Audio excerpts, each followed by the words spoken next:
है और ज़ारा को हम वेलकम करते हैं क्योंकि एज यूजुअल वो इसका वेलकम ऐसे तैयारियों में और बिजी होके आप देख लेगा। आए ज़ारा, मैं कोई तैयारी नहीं करती हूँ।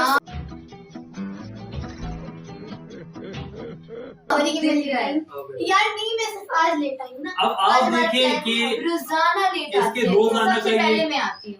तो आज आप देखें कि कहती है कि मैं मेकअप वगैरह कुछ नहीं करके आई। तो आप आज इसका हमारा प्लान था पूछने से, मैंने किया है नहीं झूठ नहीं बोल जाओ सर, कैमरे के सामने जाकर दिखाना।